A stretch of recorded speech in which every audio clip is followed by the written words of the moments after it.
Malawak na pananaliksik, malawak na paglalakbay, malawak na kaalaman. Welcome, Green Discovery Channel! Kumusta sa lahat? Welcome muli sa ating Green Discovery.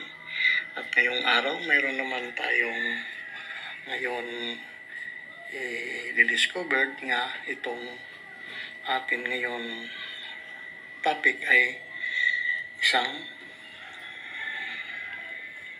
old na kumpas nga this World War II button double as a kumpas, mga ka-discover. Ito na ginamit noon, kung mapapansin natin, ay 4 lang itong nahol. 1, 2, 3, 4. At meron siya ditong dot.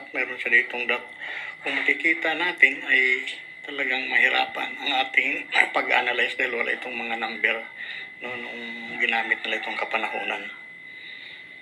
Ngayon, bibigyan natin ito ng directional kung ano ang mga araw, kung saan ito ang north or west, south, and east. Mga ka-discover.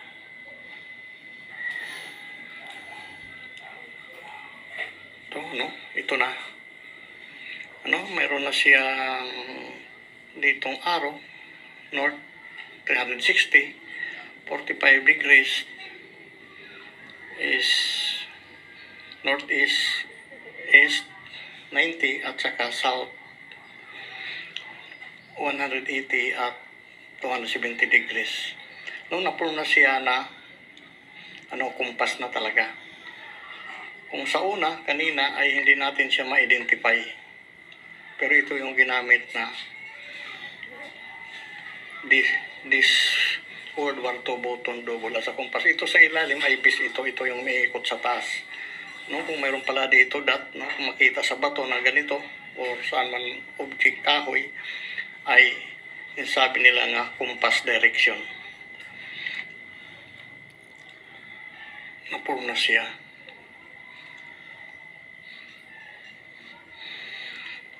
Ngayon, bibigyan natin ito ng orientation kung saan ang direction nito, na pag ganitong linya, kailangan sa plot ang compass orientation. North, south, east, west. Pag ikis na makita natin sa mga object or saan man nakaukit ay compass entrance or opening. Diyan sila nagsimula.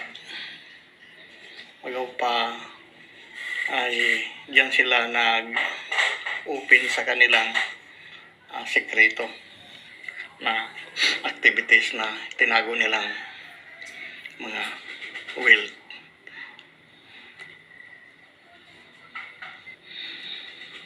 Ngayon, na-form na siya na kumpas. Kanina hindi siya klaro. Ayan na pag ang ginamit nila noong World War II. At kung mapapansin natin, butas lang siya. Napakahirap nitong gamitin dahil walang number, pero umiikot ito siya sa taas at ito yung base niya sa ilalim. Ang tawag dito ay compass orientation, ay dito sa gitna ay intersection. Mayroon dito siyang ito polar pag ganito, at saka polar direction ang itong linya. Pag dito intersection line, para malukit ang direction kung saan pupunta. Pag dito ilagyan mo ito ng cross dito, ay magiging kumpas na siya na maklaro. Ang hirap pala nito, nung kapanahunan ay wala nang number ito. Una-punas lang siguro. Ito yung old na kumpas na ginamit nila noon, World War II. Ngayon, kung dito ang mayroon dito dot, pag ganito sa mga object natin, ay susundan lang natin north at saka east. Dito lang tayo mag-uukit. lalo sa 45 degrees na ito. Punta tayo sa directional to target ng mga objective. Tapos na tayo dito sa orientation ng compass. Let's go. Ito naman ang makita natin, no? Kahit hindi natin gumamit ng compass.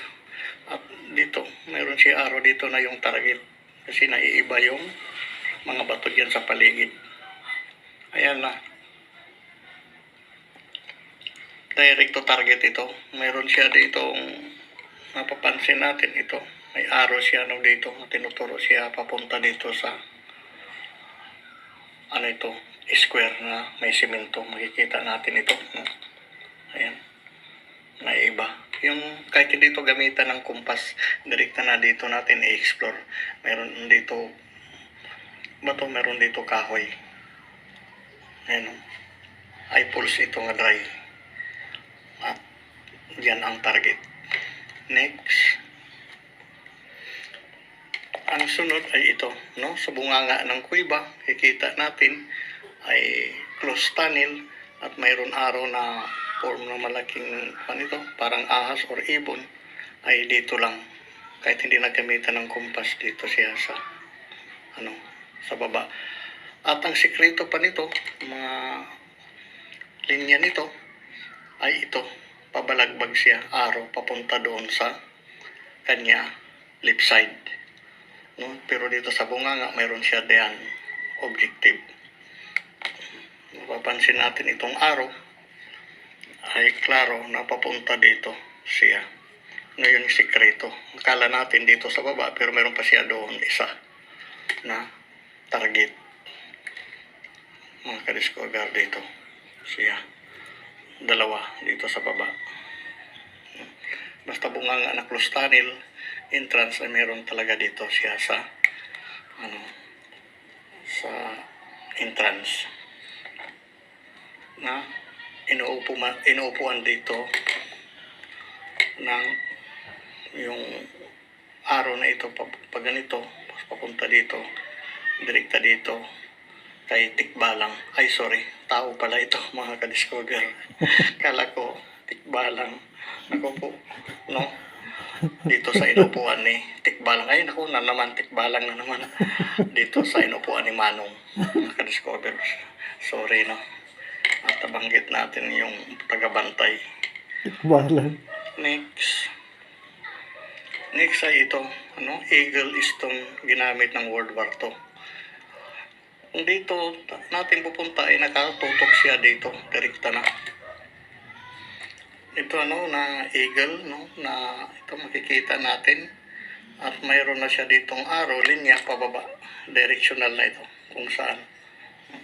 At pag mangkumpas tayo ay dito sa gitna. Ayan, tinuturo niya dito pababa. Ito yung north, ito yung south, ito yung west 270 degrees. Pag ganito na mga sign na bato, na eagle. Kahit hindi ito gamitin ng compass, direktahin na lang ito dito, papunta pababa, ay masusundan na. Siguro kung mga from 1 to 15 meters. Next is ito. Pyramid na malaki siya, no? Na line, main, sapa at may pole sa gitna. So pag makita natin itong linya, pababa, pahaba, ay itawag nito na poles or creek na sapa nga may pole sa gitna. Ayan. Ngayon kung dito tayo mag-explore sa baba, wala tayo diyan makikita dahil may travel pa siya direkta dito sa poles. Pagdating ng poles, itong referring pupunta pa tayo sa unahan, doon mayroon naman another markers, ka-discover. Kung titingnan natin dito tayo sa baba, wala ito, sign lang ito ng creek na may pool sa gitna.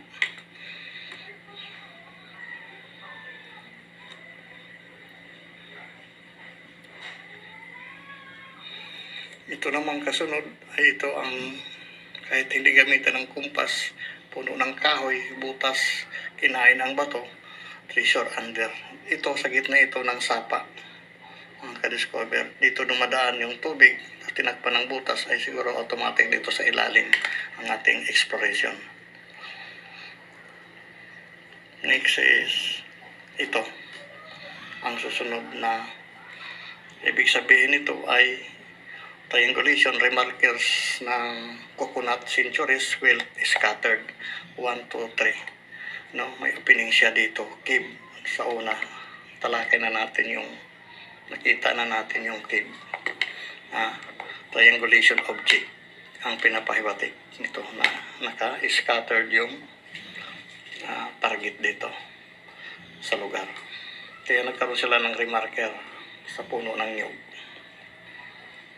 Ngayon, natalakay na natin ang orientation ng compass na old at saka yung mga direct object na hindi gamitan hindi na kailangan ng compass on the spot. So, ito pa lang yung guitars na mga number sa pagsolo. At maraming salamat po. Hanggang dito na lang po si Green Discovery. At sa susunod naman muli na ating pag-i-explore at pag-discover sa ating mga pananaliksik at paglalakbay.